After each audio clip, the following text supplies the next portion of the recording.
Welcome to City Talk, where we try to figure out what these people who get paychecks in the forms of taxpayers' money do all day. Here's a guy who does quite a bit. He's a police officer, Officer Mike Rosato, and he joins us live from one of the station houses in Pittsburgh. Officer Rosato, welcome to City Talk. Hi, John. I'm glad to be here. Great to have you. So you're a community resource officer, is that correct? That's correct. And tell us what that is. Well, basically, we're in the community engagement department, and we go out, we walk the streets, we meet with businesses and residents, trying to find out what their needs are, their concerns, and we try to find a bridge, to match those needs with our abilities. And how receptive are people in the community these days? Quite frankly, they seem to love us being out there. I mean, because we're not just driving by, we're stopping to talk. We're listening to what their concerns are. And a lot of times they're not just concerns, they're compliments. I mean, we stopped with one the other day on South Island with two people that were just having lunch. We were just saying hi, and they stopped to ask us, why we were there and what we were doing. And we explained to them that we were just basically trying to walk the neighborhoods, get to know people. And surprisingly, they were so thankful. They asked us if they could pray with us, and they did. They got up. We all held hands, and they said a prayer for us and our families. So I'm guessing if people that you meet new on the street are like surprised that officers like you even exist. Oh, by far. I mean, they have seen the chief around. He's been doing all the neighborhoods, all 90 neighborhoods. And many times we are with him and we're out there. But I guess until they actually see it, people hear it's being done. But once they see us actually coming by, then they're starting to get an understanding of how often it is we are doing it and that we are out there. And what are you hearing these days? And I mean, I'm sure it runs the gamut from A to Z, but what are people telling you these days? That they like us on the street. I don't know that everyone understands that a lot of times if we're trying to answer calls while we're walking the streets, you don't have a car for mobility, of course. So in doing so, we are taking back to the zones their concerns. Like I can give you one, for example, Lincoln Place. We've had some accidents on Mifflin Road, and we're out there trying to find ways to solve the problem, to slow down the, not as, I wouldn't even say speeders. It's bad turns on that street. And we're just trying to make everybody aware of how dangerous the street itself is, that caution and care is needed. Now, a lot of times people say, well, why don't you just put speed bumps? Well, that would make it worse, because when you're going around a bend, it's tough enough to navigate, yet alone to be going over humps while you're doing so. So we explain that, we explain that portion of it, and we let them know what we are doing. For example, we've set up boxes to monitor not only the number of cars, but the speed at which the vehicles are moving. And we found out that a number of people are speeding on Mifflin Road. And so we asked our motorcycle unit, who quite frankly volunteered even to do it, to go and monitor it for a while and try to slow people down so that we don't have any more accidents, much less fatalities. I guess maybe nobody knows the answer to this question, and it frustrates a great many of us, but why do people drive so fast through residential zones? It does seem to be a big problem. I couldn't tell you exactly why. I can only assume that a lot of times people think that they're going to make up time. People that have slept in, going to work and whatnot, and they kind of do what they know best. And in most cases, that's drive. And they feel that they can make the time up on the road that they may have lost leaving at a certain time, or if they run into traffic. You get caught in a traffic jam or something like that, and it slows you down. And first thing you're thinking of, okay, let me get out of this, and I'll hurry up. I won't say speed up, but hurry up. And they kind of equate to one and the same. So when and how did you decide you wanted to be a Pittsburgh police officer? Well, quite frankly, it was roughly 9 years ago now. I used to be a regional manager with Fedex for 25 years almost. 25 years a regional manager for Fedex. Wow. 25. I actually started as a foot courier back in 1988. And I had taken the exam. Actually, I took the exam for the Pittsburgh Police back in the 80s. And at the time, I scored very well. That's when they had the 4 separate lists. And I was on the list for 3 years. Well, I don't want to get too much into the weeds, but what do you mean 4 separate lists? Well, they had the minority female, the minority male, the Caucasian female, the Caucasian male. And at the time, it was Mayor Caligiuri. And the list lasted for 3 years, but it expired before they ever put a class on. So at the time, I didn't take the test again. and I would have been an officer many years ago. So regional manager of FedEx, that sounds to me kind of like you're, and you correct me if I'm wrong, set for life, and you don't necessarily have to suddenly change careers. No, I didn't have to change careers. I actually took the test, the exam for the Pittsburgh Police on a dare from my brother, who happens to be a detective for the Pittsburgh Police, Frank Rosato. And what was that about? Why did he think you couldn't pass it? Or No, actually, at the time, I was a cyclist, and I rode bike a lot, as much as 25 miles a day. So I was fit. And we were at a dinner one time, and he had asked me, "Hey, you should take the Pittsburgh Police test." And I'm like, "No, who?" And he said, "You." I said, "Are you crazy?" He said, "No." I said, "I'm serious." He said, "I think you probably do well." And so he said, "What do you got to lose? It don't cost you anything." And so I took it as a challenge, and I took the exam. A few years later, I mean, I'd gone through the process. There's a lot of vetting, physical exams, not to mention medical exams as well, I guess, to make sure that you're competent. And so it took roughly almost 2 years, but I got through it. so if you're that avid a bicyclist, are you the one guy who really likes the bike lanes? No, I do not. And I'll tell you why. I'm a believer in survival of the fittest. So whether you're riding a motorcycle or a bicycle, you've got to be careful. You've got to be cautious out there, because I don't care how good you are. If someone's on their phone and not paying attention, they hit you. You don't have that protective cage around you. So by all means, you have to be that much more vigilant in riding. I stuck to the parks primarily because the bike lanes out there were already established. People knew what the speed limits were. For example, North Park, you might have on average 15 mile an hour. You might have 25 in some spots, but you're not on a city street where it could go up to 40 and sometimes more. So I was an avid bicyclist, and the lanes, I don't mind the lanes. Don't get me wrong. It's just that with our geography, it can be very difficult to maintain traffic. Okay, so you took the test at a dare from your brother.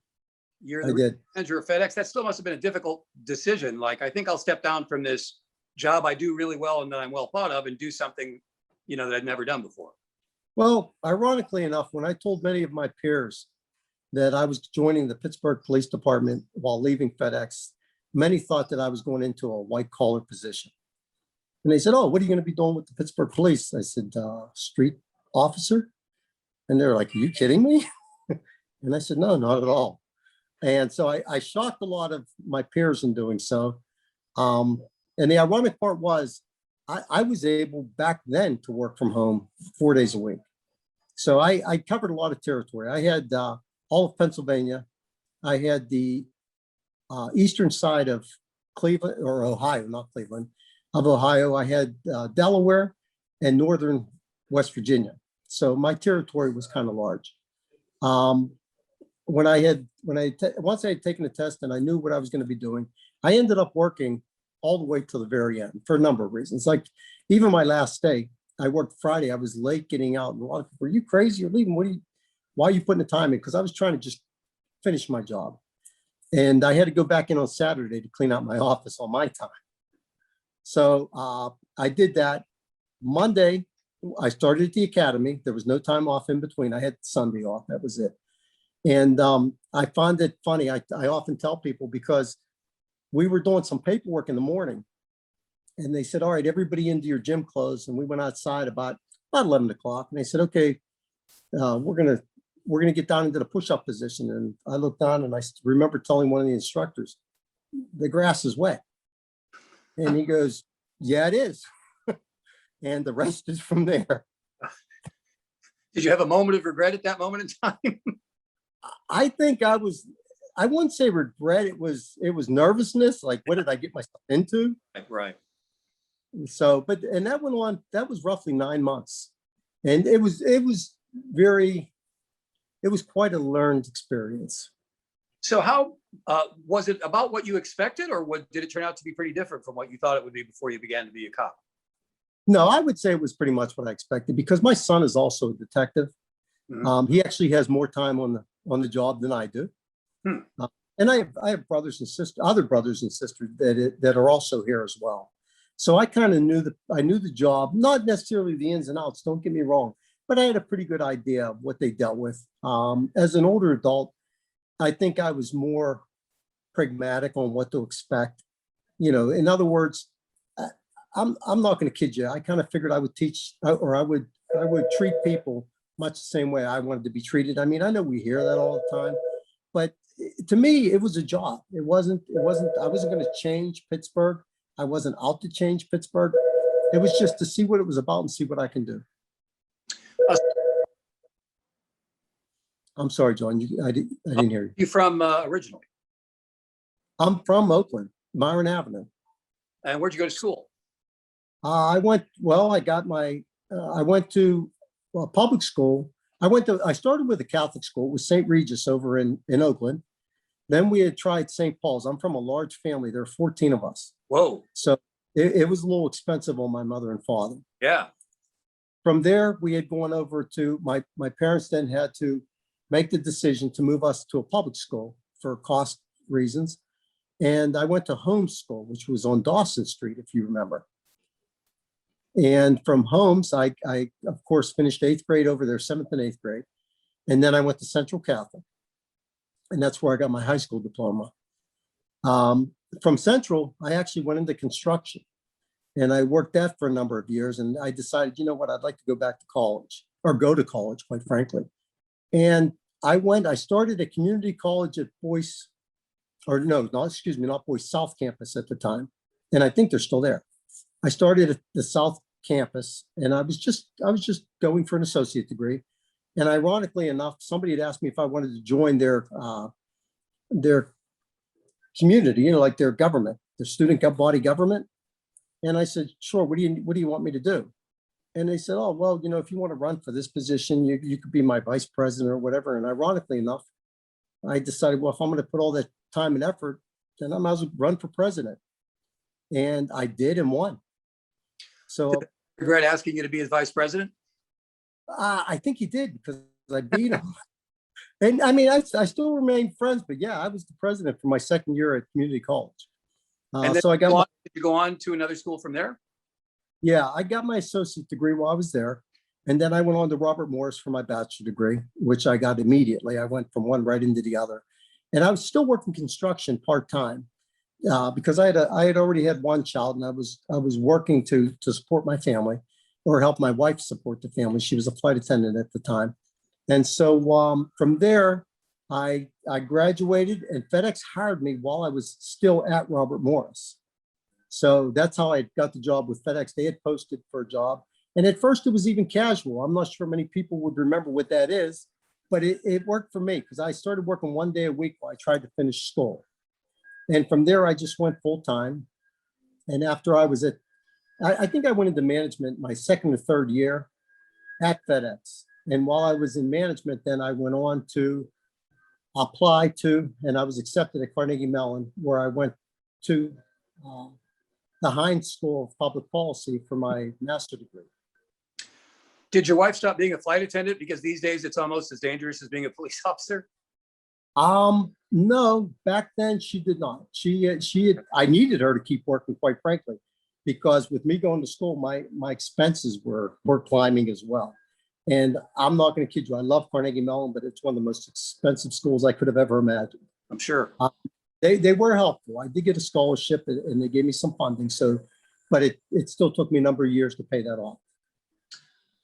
Well, it seems like you're sitting pretty now, and congratulations for all that hard work. How have you been coping with COVID? I did get COVID in, I would say, early January. As a matter of fact, so did my wife and my son, who's an officer. And the department was very understanding and supportive. And I was fortunate. I wasn't hospitalized, neither were they. So we were able to get through it. I find regular things with COVID that I didn't know about, such as something called COVID tongue. I'll give you an example. My wife had made me soup one evening, and it really burned my mouth. And I'm like, you trying to kill me or what? And she said, no, it's not that hot. I said, it's burning my mouth. Well, I didn't pay much attention, but a little bit later I had a cup of coffee, and that too burned my mouth. And so I went on to find out that such a thing as COVID tongue existed, which is like small ulcers that you get from it. And so I had a couple, I lost the sense of taste and smell, but I got over it. I was fortunate. Like I said, I didn't, You fully regained taste and smell? I did. Good for you, because you read about some people don't. So that's fantastic. No, I did. Were you cooped up any more than usual during the entire period of a year, more than a year? And did it prevent weird challenges like it did for all of us? I would say I was cooped up, but it was in the winter months where I wouldn't be out as much anyway. And as a police officer, of course, we were out there for the majority of it. Yeah, I still don't know how or where I had contacted it, because we were wearing masks and everything, of course, but I did. And what I did find out was I didn't like daytime TV too much. Not a big soap opera fan. Unfortunately not. I mean, I don't know if you've got to grow into something like that. I just was not accustomed to being home, and it wasn't, it was, I won't say uncomfortable. It just wasn't as exciting as I would have hoped it would be. And you have any other hobbies other than riding a bike like a maniac? Construction. You still doing that? I love construction. Like I said, I had done that for a number of years. I'd say approximately about 10, but I did it as a child. My father had us working with him. We would buy in Oakland, we'd buy buildings and remodel them and rent them out. So I've learned a lot from my dad, and you pick it up as you do. I'll tell you, quite frankly, I got this. I tend to like YouTube as well, because if I don't know how to do something, I look it up. And I always got this impression, if you have the right tools, you can do anything. So I kind of live by that in a lot of life's experiences. Interesting. So would you recommend a career as a Pittsburgh police officer to humans out there today?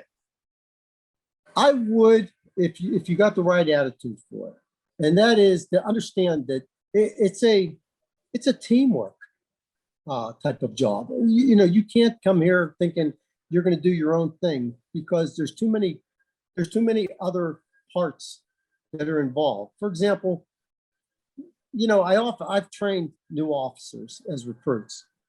And I'll give you an example. What I was just telling a gentleman this the other day when he asked me about officers stopping people running red lights. I said, you know, I train the new officers to look at the light. We don't look at the cars until the light changed. So you're looking up at the light. When the light changes, you look down. If they're already in the intersection, they made the light. If they didn't enter yet, they're running the light. So I try to be, like I said, realistic about it. And I think if you talk to most officers, if we stop somebody, we're basically looking to just make sure that behavioral change does occur if an infraction happened. For example, if you run a red light and I stop you, I'm going to tell you why I'm there. And when we tell people we're audio and videotaping them on both our body cameras as well as the automobile, we really are. I think sometimes they think we just say that. And I'll give you an example. This is a true story that had happened with me. A lady had run a stop sign with her husband in the car, or her partner. I'm not sure, of course. And I pulled them over and I explained who I was. I was with Pittsburgh Police. And the reason I stopped them was because they had run a stop sign. And I informed them, you're being audio and videotaped on both my body camera and the vehicle. And she immediately started telling me, no, I didn't. I said, ma'am, I wasn't sitting there. I was at the intersection waiting to go. I know that you did. And she said, no, I don't think so. I said, okay, well, can I still have your driver's license, owner's card, and proof of insurance, because I need to verify your information. And she gave it to me, and I took it back and I looked it up in the car. And quite honestly, and a lot of times I had expected that I was just going to provide a warning. But when she was adamant that she didn't run the stop sign, I thought, if I let her go, she'll continue to do that, putting herself and others at risk, quite frankly. So I explained to her, ma'am, I am going to cite you for that stop sign, because obviously either you didn't see it or you weren't paying attention, whatever the reason. She said, I don't believe I ran it. And this was the first and only time I had done this. But I said, would you like me to show you? And she was, well, yes, I would. I said, okay, if you would come up on the passenger side of my cruiser, I said, I'll show you the camera. So she did. Her and her significant other did come back to the car. I put the window down. I said, okay, understand now, I need to stop the recording to do a playback, because you can't do both at the same time. She said, oh, no, fine, that's fine. So I turned the monitor toward her and I played it back, and you could see her go through the stop sign. And she looked at it and I looked at her and she said, well, that video doesn't show you everything. And I thought, I don't know what else, I don't know what else I could do. I said, you're free to leave because there's nothing else I could do to convince you. And that's a big part of when you do stop someone. I'm not really looking to punish anyone or be punitive in any way.